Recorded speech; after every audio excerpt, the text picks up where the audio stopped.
திமுக அணியில் வந்து இணைஞ்சு பயணிச்சுட்டு இருக்கீங்க. இப்போ இந்த கூட்டணியுடைய உறவு எப்படி போயிட்டு இருக்கு? கூட்டணி தர்மத்தை மீறி பேசுகிறாங்க. இந்த அரசாங்கம் எடுக்கக்கூடிய எல்லா நடவடிக்கைகளுக்கும் நாங்கள் ஒத்து போக வேண்டிய அவசியமும் கிடையாது.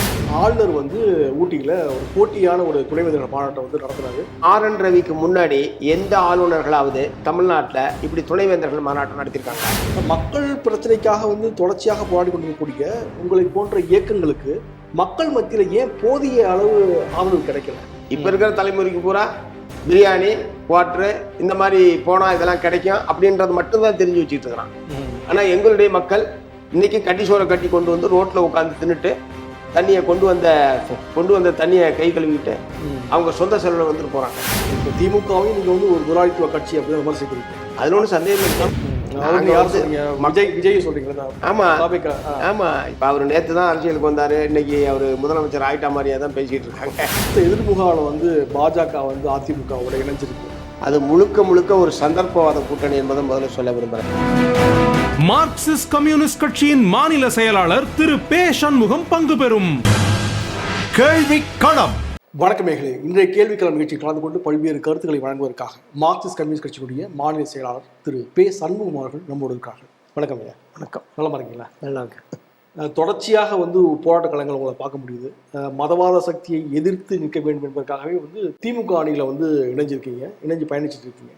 ஆனால் நீங்கள் பொறுப்பு ஏற்கக்கூடிய அந்த காலகட்டத்தில் வந்து ஒரு திமுகவோட ஒரு சின்ன ஒரு உரசல் போக்கு இருந்தது. முன்னாள் மாநில செயலாளருடைய வார்த்தைகளுக்கு வந்து எதிர்கருத்துக்களை வந்து திமுக தரப்பு சொன்னாங்க. நீங்களும் கூட வந்து நாங்கள் வந்து திமுக வெளிச்சத்தில் இல்லை என்பது போன்ற கருத்துக்களை வந்து சொன்னீங்க. இப்போ இந்த கூட்டணியுடைய உறவு எப்படி போயிட்டு இருக்கு? திமுகவுடனான உறவு என்பது நல்லபடியாக தான் இருக்குது. அதில் ஒன்றும் பிரச்சனை இல்லை. அமைச்சர்களை சந்திக்கிறதோ முதலமைச்சரை சந்திக்கிறதோ மக்களுடைய கோரிக்கைகளை வந்து கொண்டு போய் நம்ம வந்து ரெப்ரசன்ட் பண்ணால் அதன் மீது அதிகாரிகள் அமைச்சர்கள் முதலமைச்சர் உட்பட உரிய கவனத்தோடு கேட்குறாங்க. சில கோரிக்கைகள் என்பது நிறைவேற்றப்பட்டிருக்கு. உறவில் என்றைக்குமே பிரச்சனை இருந்ததில்லை. அதாவது பிரச்சனைகளின் தன்மையை பொறுத்து நாங்கள் மாறுபடுறதும் அவங்களோட ஒத்த கருத்து கொள்வது என்பதும் பிரச்சனையுடைய தன்மையை பொறுத்து இருக்கே தவிர உறவில் பெரிய நேரிடல் என்பது இந்த காலத்தில் எப்போதுமே இருந்ததில்லை. ஆனால் அவங்க சொன்னாங்கல்ல, கூட்டணி தர்மத்தை மீறி பேசுகிறாங்க, பொது வெளியில் பேசுகிறாங்க என்பது போன்ற கருத்துக்களை வந்து முரசொலி போன்ற இதழ்களில் வந்து அவங்க வெளியிட்டு பேசுகிறாங்க, சொல்கிறாங்க. இல்லை, கோரிக்கைகளில் நாங்கள் ஒரு தனி கட்சி என்கிற முறையில் எங்களுடைய அணுகுமுறையும் திமுகவுடைய அணுகுமுறையும் ஒரே மாதிரி இருக்கணும்னு அவசியம் கிடையாது. நாங்கள் வந்து கூட்டணி எதிர்பார்க்குறாங்க இல்லையா? கூட்டணி அமைச்சரவையில் கூட்டணியில் இல்லை. நாங்கள் ஒன்றும் அமைச்சரவையில் இல்லை. அதனால் அந்த அரசாங்கம் எடுக்கக்கூடிய எல்லா நடவடிக்கைகளுக்கும் நாங்கள் ஒத்து போக வேண்டிய அவசியமும் கிடையாது. அவங்க செய்கிற நல்லதை நாங்கள் வரவேற்கிறோம். மக்களுக்கு பாதிப்பு வரக்கூடிய பிரச்சனைகள் என்பதில் நாங்கள் மாறுபட்டு நிற்கிறோம். சரி, இப்போ 4 ஆண்டுகளை கடந்து வந்து ஆட்சி சென்று கொண்டு இருக்கிறது. அடுத்த ஆண்டு வந்து தேர்தல் வரப்போகுது. இப்போ இந்த காலகட்டத்தில் வந்து திமுக அரசினுடைய செயல்பாடுகள் எப்படி இருக்கிறது? மக்கள் மத்தியில் வந்து எது போன்ற விஷயங்கள் வரவேற்பு பெற்றிருக்கிறது? இன்னும் சில விஷயங்கள் செய்ய மறந்துட்டாங்க அப்படின்னு நீங்கள் எதை போன்ற விஷயங்களை சுட்டி காட்டுறீங்க? சட்டமன்ற விதி 110 கீழ் அரசு ஊழியர் ஆசிரியர்களுக்கான பல்வேறு நல்ல அறிவிப்புகளை முதலமைச்சர் அவர்கள் வெளியிட்டிருக்கிறார்கள். நான் இவ்வளவு காலமும் வலியுறுத்துவதில் மிக முக்கியமான பகுதி இந்த அரசு ஊழியர் ஆசிரியர்களுடைய நிறைவேற்றப்படாத வாக்குறுதிகளை நிறைவேற்ற வேண்டும் என்பது நாங்கள் வற்புறுத்தி வந்ததில் மிக முக்கியமான ஒரு அம்சம். இப்போ அதன் மீது ரொம்ப சாதகமான நிலையை நோக்கி அரசு ஊழியர் ஆசிரியர்கள் கோரிக்கை சம்பந்தமாக இந்த அரசாங்கம் ஒரு சாதகமான திசையை நோக்கி செல்கிறது என்கிற ஒரு சமிக்கையை வெளிப்படுத்தக்கூடிய வகையில் 4 வருஷம் கழிச்சு முதலமைச்சருடைய இந்த அறிவிப்பு என்பது இன்றைக்கி வந்திருக்குது. 4 வருஷம் கழிச்சு தான் உங்களால் பாராட்டப்படுது. பட்ஜெட்டின் போது அவர்கள் அறிவித்த சில விஷயங்கள், உதாரணத்துக்கு இந்த பழைய ஓய்வூதிய திட்டம் சம்பந்தமாக ஒரு குழு அமைச்சிருக்கிறோம். அது வந்து அடுத்த ஆண்டு அந்த குழு வந்து அறிக்கையை வழங்குன்ற முறையில் சொன்னதை நாங்கள் ஏற்றுக்கல. அடுத்த ஆண்டுன்னா நீங்கள் நிறைவேற்றுற பிரச்சனையே இல்லாது. என்ன பரிந்துரை கொடுத்தாலும் அது சாதகமாக கொடுப்பாங்களோ பாதகமாக கொடுப்பாங்களோ, பட் நீங்கள் அமைச்ச குழுவினுடைய அறிக்கை நீங்கள் நிறைவேற்றுற வகையில் இருக்கணுமே தவிர அடுத்த ஆண்டு அவங்க அறிக்கை கொடுப்பாங்க, அப்புறம் தேர்தல் வந்துடும், அதுக்கப்புறம் அது புதிய அரசாங்கம் என்ன செய்யன்ற முடிவுக்கெல்லாம் வர முடியாதுன்னு நாங்கள் கடுமையாக ஆட்சேபனை தெரிவித்தோம். இன்றைக்கி வந்து செப்டம்பர் 30ஆம் தேதிக்குள் அந்த குழு அறிக்கையை தரும் என்கிற முறையில் அறிவிச்சிருக்காங்க. அது மாதிரி ஈட்டிய விடிப்பு அது வந்து அடுத்த ஆண்டு 26ஆம் ஆண்டிலிருந்து அமலுக்கு வரும்னு சொன்னாங்க. இப்போ வந்து இந்த அக்டோபர் 1ஆம் தேதியிலேருந்தே நீங்கள் வந்து அந்த 15 நாள் சரண் விடுப்புக்கான தொகையை பெற்றுக்கொள்ள முடியும்னு அறிவிச்சாங்க. இப்படி பல மாறுதல்கள் இன்றைக்கி வந்து செய்யப்பட்டிருக்கிறது. நாங்கள் வரவேற்றிருக்கிறோம். அறிக்கை நாங்கள் வெளியிட்டிருக்கோம், வரவேற்றிருக்கிறோம். இன்னமும் சில வாக்குறுதிகள், நிறைவேற்றப்படாத வாக்குறுதிகள் என்னென்ன இருக்கோ அது பூரா அவங்க கொடுத்த வாக்குறுதி தான். எங்களுடைய தேர்தல் அறிக்கை வேறு, அவர்களுடைய தேர்தல் அறிக்கை வேறு. 2021 நாங்களும் தேர்தல் அறிக்கை வெளியிட்டிருக்கோம், அவங்களும் தேர்தல் அறிக்கை வெளியிட்டிருக்காங்க. அவங்க கொடுத்த தேர்தல் அறிக்கையில் இருக்கிற வாக்குறுதியை நிறைவேற்றுங்கள் என்பது தான் எங்களுடைய இதை தவிர எங்கள் கோரிக்கைலாம் நிறைவேற்றணும் நாங்கள் என்றைக்குமே சொல்லலை. அது எங்கள் பாலிசி. எங்களுடைய பாலிசி அவங்க நிறைவேற்றணும் எப்படின்னு நாங்கள் சொல்ல முடியாது. அதனால நீங்கள் கொடுத்த வாக்குறுதியை முழுமையாக நிறைவேற்றுங்க என்பது நாங்கள் தொடர்ந்து வற்புறுத்தி வந்திருக்கிறோம். அதில் பெரும்பகுதி நிறைவேற்றப்பட்டிருக்கிறது. இன்னமும் சில இது நிறைவேற்றப்பட வேண்டியிருக்கு. இப்போ இதில் வந்து ஒன்றிய பாஜக அரசு வந்து தமிழகம் போன்ற ஆளாத மாநிலங்களை வந்து தொடர்ச்சியாக வஞ்சித்து கொண்டிருக்கிறது. பல்வேறு முட்டுக்கட்டைகளை போடுகிறது, நிதி மறுக்கிறது, நிதியை தர மறுக்கிறது. இவற்றையெல்லாம் எதிர்த்து வந்து தமிழக அரசு வந்து ஒரு முனைப்பாக வந்து செயல்பட்டு இருக்காங்க. அந்த வகையில் வந்து நீங்கள் பாராட்டுறீங்களா? அதை செயல்பாடு எப்படி இருக்கு? இல்லை, உண்மையிலேயே ஆளுநருடைய அத்துமீறல், அதை எதிர்த்து ஒரு வலிமையான போராட்டத்தை நடத்தினாங்க. அதனுடைய உச்சபட்சமாக தான் சமீபத்தில் உச்ச நீதிமன்றத்துடைய தீர்ப்பு. ஒரு நல்ல சட்ட போராட்டத்தை நடத்தி தமிழ்நாடு ஆளுநருக்கு மட்டுமல்ல, இந்திய நாடு முழுவதும் இருக்கக்கூடிய ஆளுநர்கள் எப்படி நடந்து கொள்ள வேண்டும், அவர்களுடைய அதிகார வரம்பு என்ன, காலக்கெடு என்ன என்றதுக்கான ஒரு நல்ல தீர்ப்பு என்பது வந்திருக்கிறது. அந்த வலுவான சட்ட போராட்டத்தை நடத்தியது திமுக, தமிழ்நாடு அரசாங்கம். அந்த வகையில் ஒரு பாராட்டத்தக்க, இந்தியாவுக்கே முன்னுதாரணமான ஒரு தீர்ப்பை பெற்றுத்தந்ததில் அவர்களுக்கு முக்கியமான பங்கு இருக்குது. அது மாதிரி இப்போ கல்விக்கான, பள்ளி மாணவர்களுக்கான கல்விக்கான இது 2152 கோடி ரூபாய் தராது சம்பந்தமாக தொடர்ந்து அதற்கான வலிமையான எதிர்ப்பு குரலை எழுப்புகிறாங்க. அது மாதிரி ஜிஎஸ்டியில் தமிழ்நாட்டுக்கான வரி பங்கை தராதது. அதாவது மத்திய அரசாங்கம் பாஜக அல்லாத மாநில அரசாங்கங்களுக்கு நிதி கொடுக்காதன் மூலமாக ஒரு பெரிய நெருக்கடியை உண்டாக்குறாங்க. செயல்பட முடியாத ஒரு நெருக்கடியை உருவாக்குறாங்க. சம்பளம் கொடுக்க முடியாது, நிர்வாகம் நடத்த முடியாது. இது வந்து கடுமையான கண்டனத்துக்குரியது. இந்தியா போன்ற ஒன்றியங்களின் கூட்டாட்சி தான், மாநிலங்களுடைய கூட்டாட்சி தான் ஒன்றியம். ஆகவே மாநிலங்களை சமமாகவும் பாரபட்சம் இல்லாமலும் நடத்த வேண்டியது மத்திய அரசாங்கத்துடைய கடமை. ஆனால் அப்படி பாரபட்சமாக நடத்துவதையே வழக்கமாக பிரதமர் மோடி அவர்கள், அமித்ஷா அவர்கள், அந்த முடிவெடுக்கக்கூடிய அதிகாரத்தில் இருக்கக்கூடிய இத்தகைய நபர்கள் தொடர்ந்து இப்படி நெருக்கடி கொடுப்பதன் மூலமாக மாநில அரசாங்கங்களை தங்கள் பக்கம் வளைப்பதற்கும் இது ஒரு வழிமுறையாக வச்சுருக்காங்க. இல்லைன்னா என்ஃபோர்ஸ்மெண்ட் போன்ற சட்டப்படியான நிறுவனங்களை, தன்னாட்சி அதிகாரம் பெற்ற நிறுவனங்களை பயன்படுத்தி நெருக்கடி கொடுப்பது, இந்த மாதிரி பல வகையான தந்திரங்களை, இது பூராவுமே இவ்வளவு காலமும் நாம் கேள்விப்படாத விஷயம். காங்கிரஸ் எவ்வளவு காலம் இந்த நாட்டில் ஆண்டிருக்குது. அப்படிலாம் அந்த காங்கிரஸ் ஆட்சி காலத்தில் இப்படிலாம் நம்ம கேள்விப்பட்டதே கிடையாது. இப்போதுதான் இந்த மாதிரி தங்களுடைய அரசியல் சுயலாபத்திற்காக இத்தகைய தவறான சட்டத்துக்கு விரோதமான வழிமுறைகளை கடைபிடிப்பதை பிஜேபி தான் வழக்கமாக வைத்திருக்கிறது. அதில் கடுமையாக பாதிக்கப்பட்ட மாநிலத்தில் ஒன்றாக தமிழ்நாடு என்பது இருக்கிறது, கேரளா இருக்கிறது, மேற்கு வங்காளம் இருக்கிறது. இப்படி எதிர்கட்சிகள் ஆளக்கூடிய பல மாநிலங்கள் என்பது இருக்கிறது. அது முழுக்க முழுக்க சட்டத்துக்கு விரோதமானது என்று தெரிந்தே, கூட்டாட்சி கோட்பாட்டுக்கு எதிரானது என்று தெரிந்தே அவர்கள் நடந்து கொள்கிறார்கள். இல்லை, இப்போ நீங்கள் குறிப்பிட்டது போல உச்சநீதிமன்றத்தின் மூலமாக ஒரு வரலாற்று சிறப்பு மிக்க ஒரு தீர்ப்பை வந்து தமிழக அரசு பெற்றிருக்கிறது. ஆனாலும் கூட ஆளுநர் வந்து ஊட்டியில் ஒரு போட்டியான ஒரு துணைவேந்தர்கள் மாநாட்டை வந்து நடத்துறாரு. அதுக்கு துணை குடியரசுத் தலைவரே வராது. அப்போ என்னதான் நீங்கள் செஞ்சாலும் இவங்களை ஒன்றுமே பண்ண முடியாது அப்படிங்கிற மாதிரி ஒரு தோற்றத்தை வந்து உண்டு பண்ணுறாங்க இல்லையா? அது வந்து மக்கள் மத்தியில் என்ன மாதிரியான சிந்தனையை ஏற்படுத்துன்னு நினைக்கிறீங்க? அதாவது துணைவேந்தர்களுடைய மாநாட்டை நடத்துகிற அதிகாரமே கவர்னருக்கு கிடையாது. நடத்துறாரு. பல்கலைக்கழக துணைவேந்தர்களுடைய மாநாட்டை நடத்தணும்னா இந்திய பல்கலைக்கழகங்களின் அமைப்புன்னு ஒன்று இருக்கு. அதுதான் துணைவேந்தர்களுடைய மாநாட்டை கூட்டி நாடு முழுவதும் கல்வியில் எந்த வகைய மாற்றங்களை கொண்டு வர்றது, ஆராய்ச்சியில் எந்த வகையில் இது பண்ணுறது, எத்தகைய முன்னேற்றத்தை ஏற்படுத்துறது என்பதையெல்லாம் விவாதிப்பதற்கான சட்டப்படியான அமைப்பு அந்த அகில இந்திய அளவிலான இந்திய பல்கலைக்கழகங்களில் கூட்டமை தான் பண்ணணும். நான் என்ன கேட்குறோம்னா, RN ரவிக்கு முன்னாடி எந்த ஆளுநர்களாவது தமிழ்நாட்டில் இப்படி துணைவேந்தர்கள் மாநாட்டம் நடத்தியிருக்காங்களா? யாருமே நடத்தினது கிடையாது. ஏன்னா அவங்களுக்கு அந்த மாதிரி அதிகாரமே கிடையாது.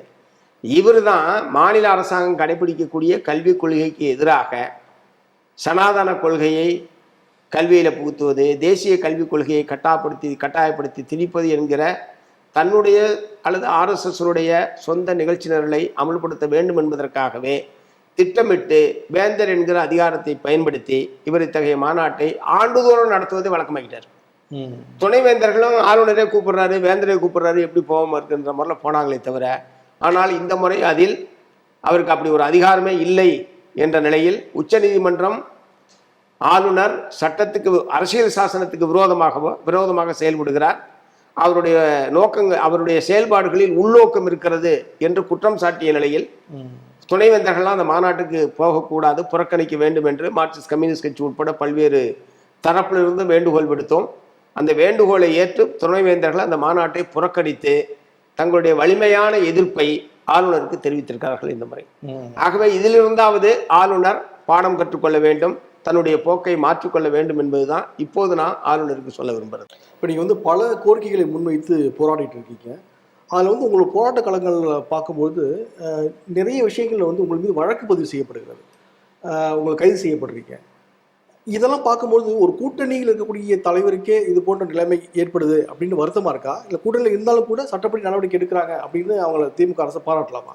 அதாவது அனுமதி பெற்றுத்தான் போராட வேண்டும் என்று அவர்கள் சொல்லுகிறார்கள். போராடுகிற உரிமையை இந்திய அரசியல் சாசனம் இந்திய நாட்டு மக்களுக்கு வழங்கியிருக்கு. அதுக்கு போய் போலீஸ்காரர்கிட்ட அனுமதி வாங்க வேண்டிய அவசியம் இல்லை. ஆயுதம் இல்லாமல் மக்கள் ஒன்று கூடுவதற்கான உரிமையை அரசியல் சாசனத்துடைய பிரிவு 19 வழங்குகிறது. அதனால் நான் ஒரு இடத்துல ஒரு 50 பேர் கூடுறோம்னா அதுக்கு அனுமதி வாங்க வேண்டிய அவசியம் இல்லை. ஆனால் தமிழ்நாட்டில் என்ன நீண்ட காலமாக ப்ராக்டிஸ் இருக்குன்னா, 10 பேர் சேர்ந்து ஒரு இடத்துல கூட்டிட்டாவே அதுக்கு போலீஸ் அனுமதி இல்லை, ஆகவே கைது அப்படின்ற ஒரு தவறான நடைமுறை தமிழ்நாட்டில் நீண்ட காலமாக நடைமுறை இருக்கு. திமுக நீதிமன்றமும் உத்தரவு பிறப்பிச்சு நீண்ட காலமாகவே இருக்கு. நீதிமன்றமும் வந்து அனுமதி வாங்கி தான் பண்ணணும், பொது ஒரு குறிப்பிட்ட இடங்கள் மட்டும் தான் போராட்டம். அமைதியாக போராடுகிற உரிமை. இப்போ டெல்லியில் வந்து ஒரு வருஷம் போராட்டம் நடந்ததுல 381 நாளுக்கு போராட்டம் நடந்தது. லட்சக்கணக்கான விவசாயிகள் சாலையில் உட்காந்து போராடினாங்க. உச்சநீதிமன்றம் ஒன்றும் தடை விதிக்கலையே. கவர்மெண்ட் ஆஃப் இந்தியா போய் தடை கேட்டாங்க, ஸ்டே கேட்டாங்க. போராடுகிற உரிமையில் நாங்கள் தலையிட முடியாது. ஒதுக்கப்பட்ட இடங்கள் அமைதியாக அது ஒதுக்கப்பட்ட இடமா? அது டெல்லியில் போராட்டம் சொல்றேன் இல்லை, நான் கேட்கறது டெல்லியில் போராட்டம் ஒதுக்கப்பட்ட இடமா? அது டெல்லி ஹரியானா தேசிய நெடுஞ்சாலையில் தான் அந்த போராட்டம் நடந்தது. அப்போ கூட உச்சநீதிமன்றம் என்ன சொல்லிச்சு, போராடுகிற உரிமையை சட்டம் அரசியல் சாசனம் வழங்கியிருக்கு, நாங்கள் அதில் தலையிட முடியாது, ஒழுங்குபடுத்துகிற அதிகாரம் தான் உங்களுக்கு இருக்கு. அதனால அமைதியாக போராடுகிறவர்கள் மீது எந்த விதமான அடக்குமுறையும் ஏவுவதை நீதிமன்றம் அனுமதிக்காது என்றுதான் உச்சநீதிமன்றம் சொன்னதை தவிர டெல்லி போராட்டம் அதுதானே எல்லா மாநிலத்துக்கு ஒரே அரசியல் சட்டம் தானே. அதனால டெல்லிக்கு ஒரு சட்டம் சென்னைக்கு ஒரு சட்டமாக இருக்க முடியும்? அதனால இங்க இருக்கிற அதிகாரிகள் அரசியல் சாசனத்தில் மக்களுக்கு வழங்கி இருக்கக்கூடிய அடிப்படை உரிமைகளை மதித்து நடந்து கொள்ள வேண்டும். அதற்கு மாறாக இவர்களாக ஒரு வழிமுறையை உருவாக்கி கொண்டு இங்கே தான். இப்போ உதாரணத்துக்கு சென்னையில் எடுத்துங்களேன், சென்னையில் போராட்டத்துக்குன்னு இருக்கிற இடமே 2 தான். இப்போ ஏற்கனவே சைதா பனகல் மாளிகை இருந்தது, மாவட்ட ஆட்சியர் அலுவலகம் இருந்தது, வள்ளுவர் கோட்டை இருந்தது. இப்போ வள்ளுவர் கோட்டத்தை போட்டாங்க. இப்போ வள்ளுவர் கோட்டத்தில் இன்னமும் போராட்டம் நடத்த முடியாது, அதை மாற்றி எங்கேயோ வேற ஒரு இடம்னு சொல்லியிருக்காங்க. இதெல்லாம் என்ன முறை இது? அதாவது நான் வந்து மத்திய அரசாங்கத்தை எதிர்த்து போராடினாலும் வள்ளுவர்கிட்ட தான் போய் குரல் கொடுக்கணும். வேற அமெரிக்க ஏகாதிபத்தியத்தை எதிர்த்து நான் குரல் கொடுக்கனாலும் இங்கே எங்கேயாவது ஒரு பனகல் மாளிகையில தான் போய் கொடுக்கணும். மத்திய அரசாங்கத்தை எதிர்த்து போராடணும்னா மத்திய அரசு அலுவலகத்துக்கு முன்னாடி தானே எனக்கு அனுமதி கொடுக்கணும். எந்த துறையான இதாக இருந்தாலும் இந்த இடத்துல மட்டும்தான் நீங்க போராடணும் அப்படின்னு அந்த மாதிரி போராடுகிற இடங்களுடைய எண்ணிக்கையை சுருக்குவது, போராட்டத்துக்கான வாய்ப்பை மறுப்பது, இது எல்லாமே சட்டவிரோதம். இதை வந்து நாங்கள் ஏற்றுக்கல. அது வந்து அடிப்படை ஜனநாயக உரிமையை எந்த அரசாங்கம் இருந்தாலும் அதை மதித்து நடந்து கொள்ள வேண்டுமே தவிர அதற்கு விரோதமாக நடந்து கொள்வது ரொம்ப தவறானது. ஆகவே போலீஸ் கொள்கையில் ஒரு மாற்றம் வேண்டும் என்பதை நாங்கள் வந்து வற்புறுத்துறோம். சரிங்க, இப்போ வந்து தொடர்ச்சியாக வந்து போராடிட்டு இருக்கீங்க. ஆனால் நீங்கள் வந்து வருத்தப்பட்டு சொல்கிறீங்க அரசியல் வந்து கார்ப்பரேட் மயமாகிவிட்டது அப்படின்னு சொல்கிறீங்க. மக்கள் பிரச்சனைக்காக வந்து தொடர்ச்சியாக போராடி கொண்டிருக்கக்கூடிய உங்களை போன்ற இயக்கங்களுக்கு மக்கள் மத்தியில் ஏன் போதிய அளவு ஆதரவு கிடைக்கல? இல்லை, ஆதரவு கிடைக்கலன்னு சொல்ல முடியாது. இப்போ நீங்கள் மதுரையில் எங்களுடைய அகில இந்திய மாநாடு நடந்தது, ஏப்ரல் 2 to 6 நடந்தது. 6ஆம் தேதி அநேகமாக எனக்கு தெரிஞ்சால் அது அங்கே இருக்கிற உங்களுடைய நிருபர்கள் அல்லது உங்களுக்கு இருக்கிற தொடர்புகளில் கூட கேட்பாருங்க. இவ்வளோ ஒரு பிரம்மாண்டமான ஒரு பொதுக்கூட்டம், ஒரு மக்கள் பங்கேற்போடு வேற எந்த அரசியல் இயக்கமும் அங்கே நடத்தியிருக்காரு. அது மக்களுடைய ஆதரவோடு தானே. நாங்கள் என்ன மற்ற கட்சி மாதிரி இத்தனைக்கு கட்டி சோறு கட்டிக்கிட்டு கூட்டத்துக்கு வரவனை பற்றி நீங்கள் பார்த்துருக்கீங்களா மற்ற கட்சியில்? இப்போதும் எங்களுடைய மக்கள் அவங்கவுங்களுடைய வண்டியில் கட்டிசோறு கட்டி கொண்டு வந்து வண்டியில் தெருவில் உட்காந்து அப்படி சாப்பிட்ட காட்சி பூரா அதெல்லாம் தான் நீங்கள் விஷுவல் பண்ணணும் சொல்ல போனேன். ஏன்னா அதெல்லாம் இப்போ இருக்கிற தலைமுறைக்கு தெரியவே தெரியாது. இப்போ இருக்கிற தலைமுறைக்கு பூரா பிரியாணி, குவாட்ரு இந்த மாதிரி போனால் இதெல்லாம் கிடைக்கும் அப்படின்றது மட்டும்தான் தெரிஞ்சு வச்சுக்கிட்டு இருக்கிறான். ஆனால் எங்களுடைய மக்கள் இன்னைக்கு கட்டிசோரை கட்டி கொண்டு வந்து ரோட்டில் உட்காந்து தின்னுட்டு தண்ணியை கொண்டு வந்த தண்ணியை கை கழுவிட்டு அவங்க சொந்த செலவில் வந்துட்டு போகிறாங்க. லட்சக்கணக்கான மக்கள் கூடினாங்கல்ல, ஆதரவு இல்லைன்னு சொல்ல முடியாது. கோரிக்கையினுடைய தன்மையை வாக்கு விழுக்காடு குறைஞ்சது. வாக்கு சதவீதம் என்பது அதாவது தோழர் நம்ம வந்து 234 தொகுதியில் நாங்கள் என்னைக்கு போட்டிட்டதே கிடையாது. ஒருவேளை சீமான் மாதிரியோ மற்ற பல இது மாதிரியோ அனைத்து தொகுதிகளில் நாங்கள் போட்டியிட்டு அதன் மூலமாக எவ்வளவு எங்களால் வாக்கு சதவீதம் உயரலைன்னா நீங்கள் வந்து சொல்றீங்க நாங்கள் போட்டியிடுகிற இடமே இல்லை எங்களுக்கு செல்வாக்கு இருக்கிற இடத்துல முதல்ல போட்டிடணும். அப்படி ஒரு வாய்ப்பு என்பது கிடைக்கிறது இல்லை. தோழமை கட்சியோட ஒரு தொகுதி உடன்பாடு செய்து கொண்டு போட்டுக்கிட்டு இருக்கிற போது எது உடன்பாட்டில் எந்த தொகுதிகள் கிடைக்கிறதோ அதில் போட்டியிட வேண்டிய ஒரு கட்டாயத்துக்கு ஆளாகிறோம். எங்களுக்கு வாய்ப்பு இருக்கிற தொகுதிகள் பூரா அப்படி ஒதுக்கப்படுறதில்ல. இந்த மாதிரி பல காரணங்கள் இருக்கு. அதனால வாக்கு சதவீதம் குறைஞ்சிருக்கிறது என்பது உண்மைதான். நாங்கள் செஞ்சிருக்கிற வேலைக்கும் எங்களுக்கு பின்னால் திரண்டிருக்கிற மக்கள் சக்திக்கும் நாங்கள் செஞ்சிருக்கிற பணிகளுக்கும் எங்களுக்கு கிடைக்கக்கூடிய வாக்குகளுக்கும் மிகப்பெரிய இடைவெளி இருக்கின்றது யதார்த்தமான உண்மை. ஆனால் அதை விண்ணோர் பண்றதுக்கான தொடர் முயற்சியை நாங்கள் வந்து எடுத்துக்கிட்டு தான் இருக்கோம். இப்போ 2 பொதுவுடைமை இயக்கங்களும் வந்து ஒன்றிணையணும் அப்படிங்கிற மாதிரியான ஒரு கோரிக்கைகள் பிரச்சாரங்கள் முன்வைக்கப்படுகின்றன. இப்போ நீங்களே கூட சொல்லியிருக்கீங்க ஒரு புதிய ஒரு அணி போன்ற ஒரு அமைப்பை உருவாக்கணும், ஜனநாயக ரீதியிலான ஒரு அமைப்பு உருவாக்கணும்னு சொல்லியிருக்கீங்க. அதுக்கான முயற்சி எந்த இல்லை, எங்களுடைய விழுப்புரம் மாநில மாநாட்டுடைய மிக முக்கியமான முடிவுகள் ஒன்று தமிழ்நாட்டில் இடதுசாரி ஜனநாயக அணியை உருவாக்குவது. அதாவது முதலாளித்துவ கட்சிகளுக்கு மாற்றாக ஒரு இடதுசாரி ஜனநாயக அணியை உருவாக்குவது என்பது எங்களுடைய மிக முக்கியமான ஒரு முடிவு. அது சம்பந்தமாக நாங்கள் நாங்கள் அகில இந்திய மாநாடு இப்போ தான் முடித்தோம். அதனால் இதுக்கு பிறகு தான் அதுக்கான பணிகள் துவங்கணும். நிச்சயமாக தமிழ்நாட்டில் உள்ள இடதுசாரி சக்திகளோடு ஒரு கலந்து பேசுகிற முயற்சியை உடனடியாக நாங்கள் வந்து மேற்கொள்வோம். அவர்கள் பின்னால் பல்வேறு வர்க்க வெகுஜன அமைப்புகளில் பல லட்சக்கணக்கான பேர் திரட்டப்பட்டிருக்கிறார்கள். ஸோ அவர்களோடு இணைந்த ஒரு தமிழ்நாட்டினுடைய நலன் சார்ந்த தமிழ்நாட்டு இளைஞர்கள், மாணவர்கள், தமிழ்நாட்டில் கூடிய உழைப்பாளி மக்களுடைய நலன் சார்ந்த கோரிக்கைகளை முன்னிறுத்தி ஒரு கூட்டு நடவடிக்கை என்பதை கொண்டு செல்வதற்கான முயற்சிகள் எடுப்பதற்கு நாங்கள் வந்து பேசியிருக்கோம். அந்த பணிகள் இப்போ உடனடியாக துவங்கும். இப்போ திமுகவையும் நீங்கள் வந்து ஒரு முதலாளித்துவ கட்சி அப்படின்னு விமர்சிக்கிறீங்க. அதில் ஒன்றும் சந்தேகமே கிடையாது. எல்லா கட்சியும் ஒரு ஆட்சி அமைக்கின்ற எண்ணத்துல தான் தீவிரமாக இருக்கிறாங்க. காங்கிரஸ் வந்து காமாஜி ஆட்சி அமைப்புன்றாங்க, ஒவ்வொரு கட்சியும் சொல்றாங்க தீவிரமாக இருக்கிறாங்க, செயல்படுறாங்க. உங்களுடைய இடதுசாரி அமைப்பும் வந்து ஆட்சியை பிடிக்கின்றதுல தான் தீவிரமா இருக்கீங்களா? அந்த நோக்கம் இருக்கா? இல்லை இல்லை, அதுக்கான உடனடி நோக்கம் அது கிடையாது, அதுக்கான வாய்ப்பும் கிடையாது என்பது எங்களுக்கு நல்லா தெரியும். இப்போ அவர் நேற்று தான் அரசியலுக்கு வந்தார், இன்னைக்கு அவர் முதலமைச்சர் ஆயிட்டா மாதிரியா தான் பேசிட்டு இருக்காங்க. அந்த மாதிரியான கனவுகள் கற்பனைகள்லாம் எங்களுக்கு கிடையாது. விஜய் சொல்றீங்களா? ஆமா ஆமா, இப்பதான் தோக்குனாரு.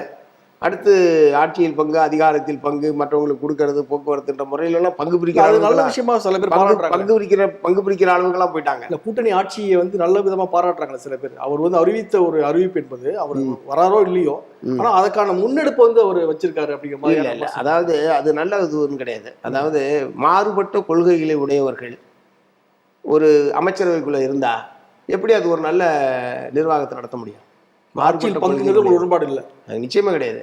நாங்க வந்து ஆட்சியில் பங்குன்றது இடதுசாரிகள் சேர்ந்து ஆட்சி அமைத்தால் அதில் நாங்கள் பங்கு என்பது வேறு. முதலாளித்துவ கட்சியும் கம்யூனிஸ்ட் கட்சியும் சேர்ந்து ஆட்சி அமைக்கிறதுன்றது நாங்கள் ஏற்றுக்கிறது, சிபிஎம்ஐ பொறுத்த வரைக்கும். இப்போ அடுத்த எதிர்முகாவில் வந்து பாஜக வந்து அதிமுகவோட இணைஞ்சிருக்கு. அதிமுக மாவட்ட தலைவர்கள் கூட்டத்தில் என்ன சொல்றாங்கன்னா, பாஜக இணைந்ததில் வந்து மேலும் வலுவடைந்திருக்கிறது இந்த கூட்டணி அப்படின்னு எடப்பாடி பழனிசாமி அவர்கள் பேசியிருக்காரு. எப்படி அந்த அணி இப்போ வலுவாக மாறி இருக்கா? அது முழுக்க ஒரு சந்தர்ப்பவாத கூட்டணி என்பதை முதல்ல சொல்ல விரும்புகிறேன். ஏன்னா ஒரு வாரத்துக்கு முன்னாடி தான் வக்பு வாரிய திருத்த சட்டத்தை எதிர்த்து அதிமுக வாக்களித்தது. ஒரு வாரத்துக்குள்ள என்ன பெரிய புரட்சி நடந்து போச்சு நாட்டில். திடீர்னு பார்த்தா அமித்ஷா வந்தார், சாயந்தரம் வரைக்கும் காத்துக்கிட்டு இருந்தார். வருவாங்களா, வரமாட்டாங்களா, சந்திப்பாங்களா, சந்திக்க மாட்டாங்களா என்ற மாதிரி ஒரு பெரிய த்ரில்லிங் ஒரு இந்த ஸ்டோரி மாதிரி அன்னைக்கு பூரா போயிட்டு இருந்தது. திடீர்னு பார்த்தா சாயந்தரம் வந்து அமைதியாக உட்காந்துட்டு அமைதியாக போயிட்டாரு, எதுவுமே பேசல. இப்போ இவர் தான் கூட்டணி தலைவர்னா முதல்ல இவர் தானே பேசணும், கூட்டணி அறிவிக்கணும். ஆனால் அமித்ஷா தான் அறிவிச்சாரு. அது ஒரு பக்கம் இருக்கட்டும். அது முழுக்க அதனால சிறுபான்மை மக்களுக்கு எதிரானது வக்பு வாரிய திருத்த சட்டம் என்று எதிர்த்து வாக்களித்த அதிமுக எந்த அடிப்படையில் பிஜேபியோடு சேர்கிறது? அவங்களுடைய ஒரே நோக்கம் திமுகவை தோற்கடிக்க வேண்டும். அவங்க தெளிவுபடுத்தி பயந்துதான் வச்சார் முதல்வர் சொல்றாரு. இல்ல, அவங்க வெளியே சொல்றது தெளிவுபடுத்தி இருக்கிறது, திமுகவை எப்பாடுபட்டாவது தோற்கடிக்க வேண்டும், அதற்காக என்ன வேண்டுமானாலும் செய்வதற்கு நாங்கள் தயாராகின்றோம், அப்படிதான் எங்களுடைய கூட்டணி அப்படின்னு அவரு திரு எடப்பாடியார் மற்ற பல அமைச்சர் அதிக வாக்கு வங்கி இருக்கக்கூடிய கட்சிகளை சேர்த்துட்டா பரவாயில்ல. தமிழகத்துல வந்து பாஜக எங்க இருக்குன்னு தெரியல, மிக குறைந்த அளவுதான் வாக்கு விழுக்காடு வச்சுருக்காங்க. அவங்களுடைய அதிகார பலம் வெறும் வாக்கு வங்கியை மட்டும் வச்சுக்கிட்டு ஒரு கட்சியை வந்து சேர்க்கறது இல்லை. மத்திய அரசாங்கம் என்கிற பவர்ஃபுல் இது வந்து அவங்கள்ட்ட இருக்கு, மணி பவர். அதிமுகவோட கூடுதலான மணிப்பவர் அவங்கள்ட்ட இருக்கு. அதே மாதிரி இந்த மாதிரியான பல்வேறு நிறுவனங்களை தேர்தல் ஆணையம் உட்பட பயன்படுத்துவதற்கான வாய்ப்பு என்பது அவங்களோட சேர்றது மூலமா இருக்கு. வெறும் குறுக்கு வரியில தான் ஏற்கனவே வெற்றி பெற்றுக் கொண்டிருக்கிறார்கள். அதனால இத்தகைய முறையிலெல்லாம் ஒரு வாய்ப்பு அவங்களோட சேர்றது மூலமா இவங்களுக்கு தங்களுக்கு பலனளிக்கும் என்ற முறை. அதனால வெறும் வாக்கு சதவீதத்தை மட்டும் வச்சுக்கிட்டு அந்த கூட்டணி சேரல. இந்த மாதிரியான பல வகையான வச்சு தான் அவங்க வந்து பண்ணியிருப்பாங்க. அவங்களுடைய ஒரே நோக்கம் திமுகவை தோற்கடிக்க வேண்டும். இப்போ 2026 தேர்தலில் வேறு ஏதாவது புதிய அணி உருவாக வாய்ப்பு இருக்கிறதா? ஏன்னா ஒரு பக்கம் வந்து திமுக கூட்டணி வலுவாக இருப்பதாக அந்த கூட்டணி கூட்டணி எல்லா தலைவருமே சொல்றாங்க. அதிமுக பாஜக கூட்டணியில இன்னும் சில கட்சிகள் வந்து சேரும் அப்படின்னு அந்த தலைவர்கள் சொல்லிட்டு இருக்காங்க. இப்போ விஜய், நாம் தமிழர் சீமான் போன்றவர்கள்லாம் வந்து தனித்து அங்கங்கே பேசிட்டு இருக்காங்க. இப்போ இதில் வந்து வேறு ஏதாவது மாற்றத்துக்கான வாய்ப்பு இருக்கிறதா? இந்த அணி மாறுவதற்கான வாய்ப்புகள் இருக்கிறதா? இல்லை, அதுக்கான வாய்ப்பு எதுவும் இப்போதைக்கு வெளிப்படையாக எதுவும் தெரியல. வெளிப்படையாக அப்படி ஒரு அணி மாறுவதற்கான வாய்ப்பு என்பது தெரியல. ஒருவேளை இருக்கிறதுல, அதாவது திமுக அணியில் புதிய கட்சிகள் சேருவதற்கான வாய்ப்பு ரொம்ப குறைவு என்பது தான் என்னுடைய அபிப்பிராயம். ஏன்னா ஏற்கனவே நிறைய கட்சிகள் இங்கே இருக்குது, ஒரு நீண்ட காலமாக பயணிச்சுக்கிட்டு இருக்காங்க. அதனால் இதில் வந்து இன்னொரு புதிய கட்சிகள் சேருவதற்கான வாய்ப்பு ரொம்ப குறைவு. பாமகவுக்கு இதில் இடம் இல்லை என்பதை முதலமைச்சரே தெளிவாக அவர் வந்து மறுத்துட்டார். அதனால் வேறு யாரும் இங்கே வர்றதுக்கான வாய்ப்புகள் இல்லை. அதிமுக பிஜேபி கூட்டணி என்பது அவங்க அறிவிச்சிட்டாங்க. அதில் பலரும் சேர்றதுக்கு வாய்ப்பு இருக்குது, பிஎம்கேயோ தேமுதிகவோ. ஏன்னா ஏற்கனவே அவங்க இருந்திருக்காங்க, அதனால் சொல்கிறேன். இப்போ அவர் பாமக எப்போதுமே கடைசி நிமிஷம் வரைக்கும் ஒரு ஊசலாட்டத்தில் இருக்கிற மாதிரியே காமிச்சு இங்கிட்டு அங்கே பேசுறது அங்கிட்டு பேசுறது. போன நாடாளுமன்ற தேர்தல் உட்பட பார்த்தோம், 2 பக்கமும் தோட்டத்திலே பேச்சுவார்த்தை நடைபெறும். திடீர்னு ஒரு நள்ளிரவு திடீர்னு இங்கிட்டு அப்படின்னு சொல்லி அறிவிச்சிட்டாங்க. ஸோ அதனால் அவங்கள பொறுத்த வரைக்கும் மதில் மேல் பூனை என்ற முறையில் தான் பிஎம்கே பொறுத்த வரைக்கும் நம்ம வந்து நினைக்க வேண்டியிருக்கு. கடைசியாக அங்கே எங்கே தாவறாங்களோ அன்னைக்கு தான் நம்ம வந்து தமிழ்நாட்டு மக்களே தெரிஞ்சுக்க முடியும். இதுதான் அவங்களுடைய, இதுதான் தந்திரமாக அவர்கள் வந்து அரசியல் தந்திரம் என்கிற முறையில் அதுக்கு ஒரு பெரிய ஒரு முத்திரையை அவங்க வந்து கொடுத்துக்கிட்டு இருக்காங்க. அதனால் அவங்க எங்கே போவாங்கன்னு தெரில. மற்றபடி அதிமுக பிஜேபியோடு வேறு சிலர் வருவதற்கான வாய்ப்பு என்பது இருக்கு. ஏன்னா திமுகவில் இடமில்லை என்ற நிலையில் அவர்கள் வேறு இடத்துக்கு போகிறதுக்கு வாய்ப்பு இருக்கு. இப்போ நீங்கள் ஏற்கனவே குறிப்பிட்டீங்க வந்து எங்களுக்கு வெற்றி வாய்ப்பு உள்ள பல தொகுதிகளில் வந்து எங்களால் போட்டியிட முடியல அப்படின்னு உங்களை வருஷத்துக்கு தெரிவிச்சிங்க. ஏன்னா கடந்த தேர்தலில் வந்து 12 இடங்கள் தான் 2 கட்சிகளுக்கும் சேர்த்தே வந்து கொடுக்கப்பட்டது. அது வந்து குறைவான தொகுதிகள் என்பதான ஒரு விமர்சனம் முன்வைக்கப்பட்டது. அதனால தான் வந்து வாக்கு விழுக்காடும் ரொம்ப அளவில் குறைஞ்சிது, வெற்றி வாய்ப்பும் பல இடங்களில் வந்து கை நழுவி போச்சு அப்படிங்கிற மாதிரி விமர்சனங்கள் வந்து உங்கள் இயக்கங்களை சேர்ந்த தோழர்கள் முன்வைக்கிறாங்க. வரக்கூடிய தேர்தலில் வந்து அதை விட கூடுதலான இடங்களை கேட்டு பெறுவதற்கான சூழல் இருக்குதா நீங்கள் நினைக்கிறீங்களா? எங்கள் கட்சி வரலாற்றிலேயே இவ்வளவு குறைவான எண்ணிக்கையில் போட்டியிட்ட வரலாறே கிடையாது. இந்த 2021 சட்டமன்ற தேர்தல் தான் இவ்வளவு குறைவான தொகுதியில் போட்டியிட்டது முதல் தடவை. அதுக்கு மிக முக்கியமான காரணம் அதிமுக பிஜேபி கூட்டணியை தோற்கடிக்க வேண்டும் என்கிற ஒற்றை காரணத்திற்காகத்தான் நாங்கள் அந்த மிக குறைவான தொகுதியை ஏற்றுக்கொண்டு திமுகவோட நாங்கள் வந்து தொகுதி உடன்பாடு செய்து கொண்டு தேர்தலில் பணியாற்றினோம் என்பது முதல் விஷயம். அதனால் இந்த முறை நிச்சயமாக ஒரு கூடுதலான தொகுதிகள் வேண்டும், கூடுதலான தொகுதியில் போட்டியிட வேண்டும் என்பதை நாங்கள் கட்டாயம் வற்புறுத்துவோம். கூடுதலான தொகுதிகள் பெறுவதற்கான எல்லா முயற்சிகளையும் நாங்கள் மேற்கொள்வோம். நல்லது சார். இந்த நிகழ்ச்சியில் கலந்து கொண்டு பல்வேறு கருத்துக்களை சொன்னீங்க. வசந்தலை காட்சி சார்பில் நன்றி. நன்றி சார். நன்றி.